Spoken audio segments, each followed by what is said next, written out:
Classes स्वैक math science point में मैं दुबे आज लाया हूँ आपके लिए थेल्स प्रमेय कक्षा 10 का एक बहुत ही महत्वपूर्ण टॉपिक थेल्स प्रमेय,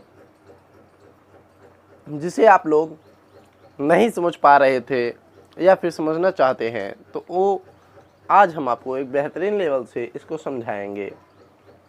तो थेल्स प्रमेय सबसे पहले समझिए कि होता क्या है। तो देखिए, यदि किसी त्रिभुज की एक भुजा के समांतर अन्य दो भुजाओं पर प्रतिच्छेद करने वाली रेखा खींची जाए तो ये अन्य दो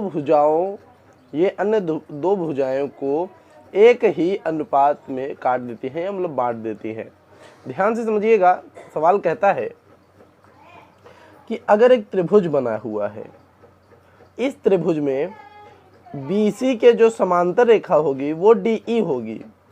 अगर ऐसी BC के समांतर कोई रेखा DE खींची जाती है तो वो रेखा AB को दो बराबर भागों में बांट देती है और ये E वाली जो आपको मध्य बिंदु दिख रही है ये AC को दो बराबर भागों में बांट देती है।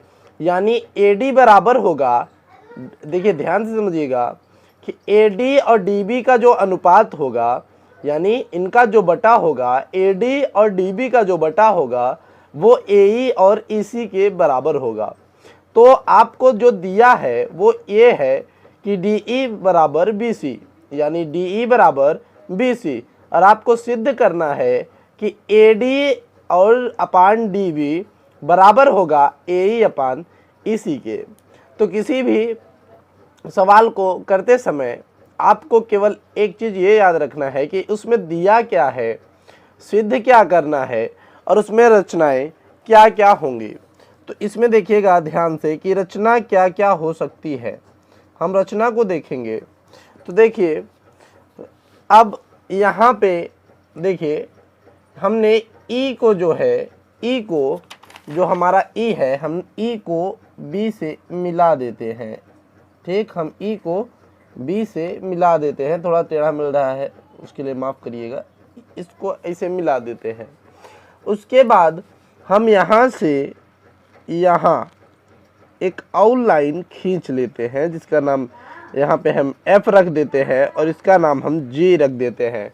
चलिए अब देखिएगा आगे, अब हमको लिखना पड़ेगा कि हम D और C को मिलाते हैं। DC को मिलाया, D और C को मिलाया, और हमने क्या किया, हमने किया कि EB को मिलाया या BE को मिलाया, BE को मिलाया। आगे E से हमने F और D से G बिंदु खींचा, G बिंदु तक खींचा।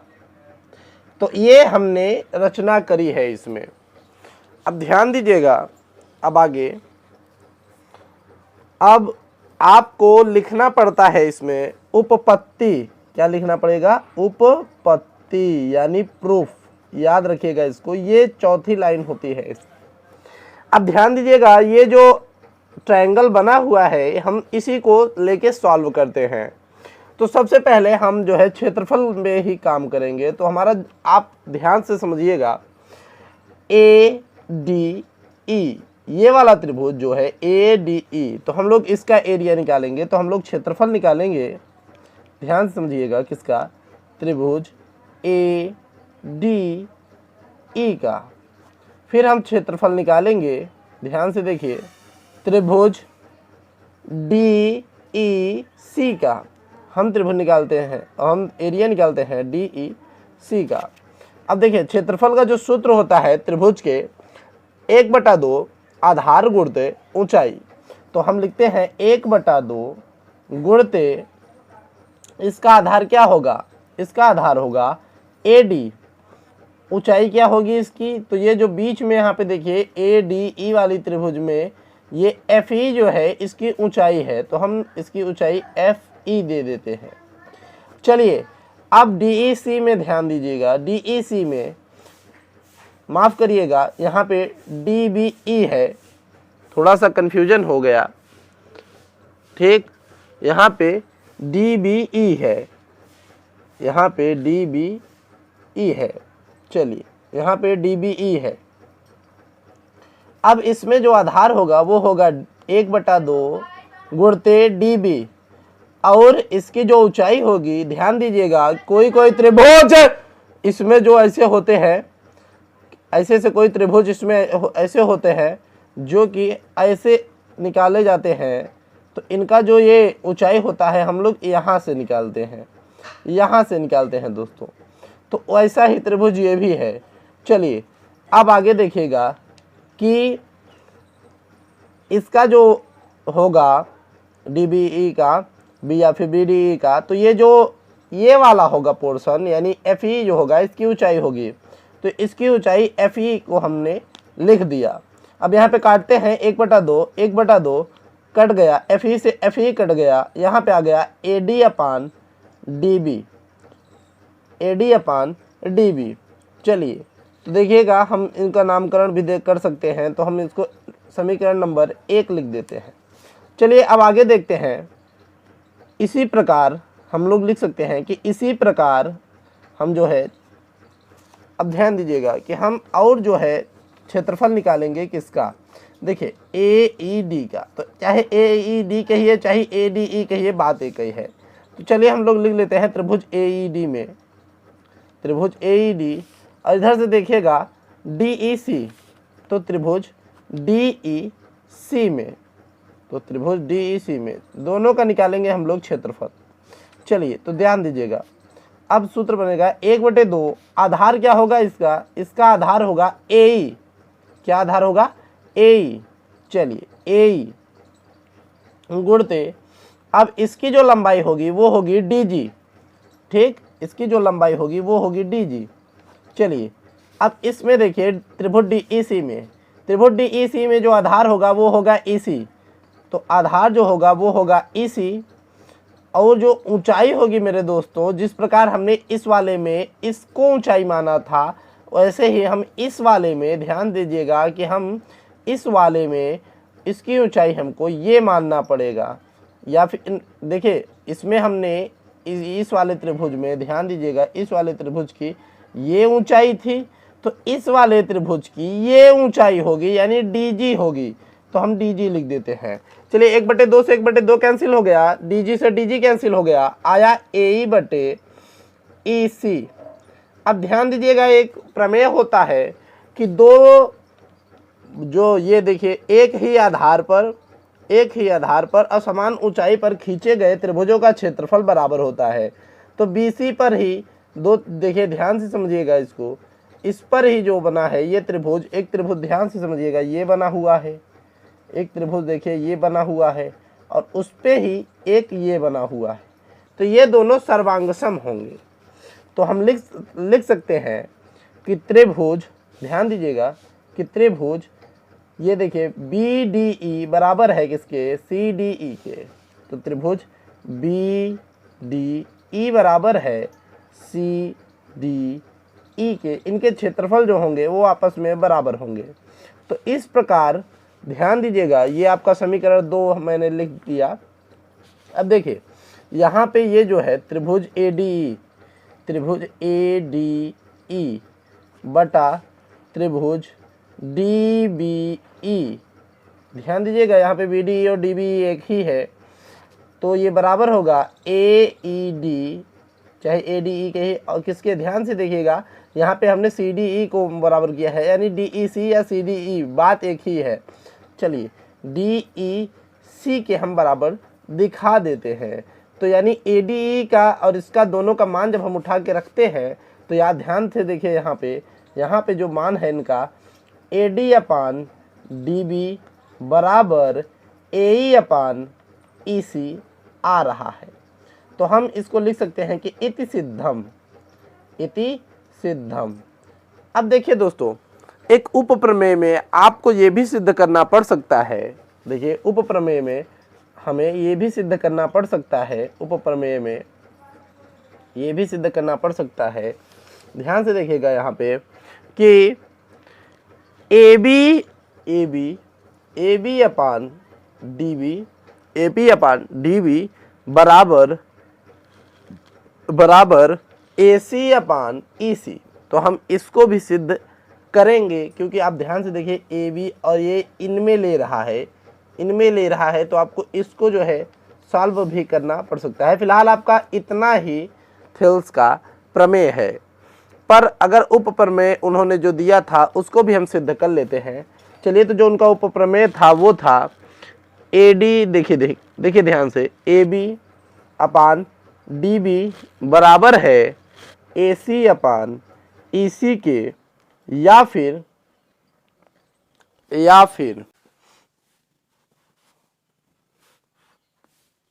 तो A B upon D B बराबर ए सी अपान ई सी, या फिर इसका व्युत्क्रम आपको दे सकता है। देखिए, इसका व्युत्क्रम भी दे सकता है कि D B upon A B बराबर है ई सी अपान ए सी के। ये व्युत्क्रम है, इससे डरिएगा मत, इसी को उल्टा करने पे ऐसा दिया गया है।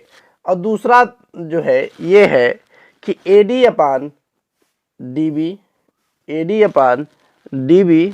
ध्यान से देखिए, माफ़ करिएगा, ए डी अपान ए बी है, ए डी अपान, देखिए यहाँ पर ए डी अपान ए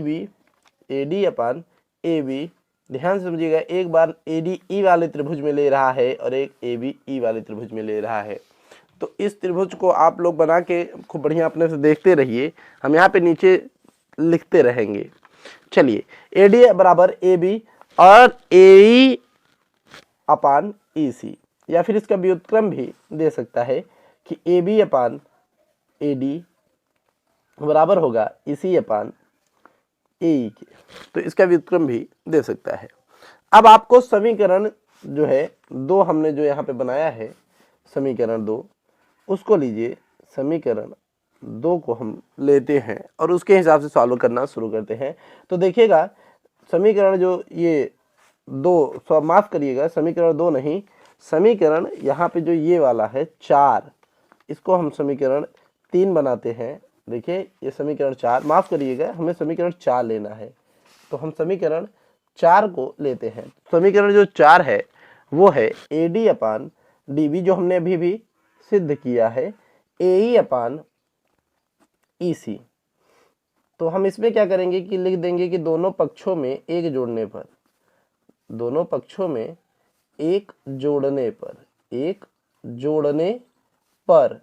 तो हम दोनों में लिख दिए कि दोनों पक्षों में एक जोड़ने पर। तो ध्यान दीजिएगा, A D plus D B plus 1 बराबर ए ई अपान ई सी बराबर प्लस 1।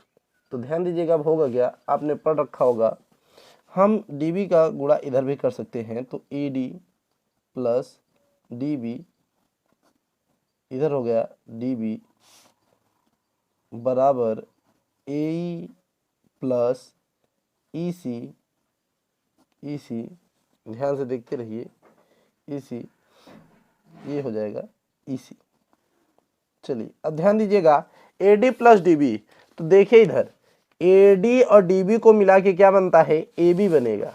क्या बनेगा मेरे दोस्तों, ए बी बनेगा।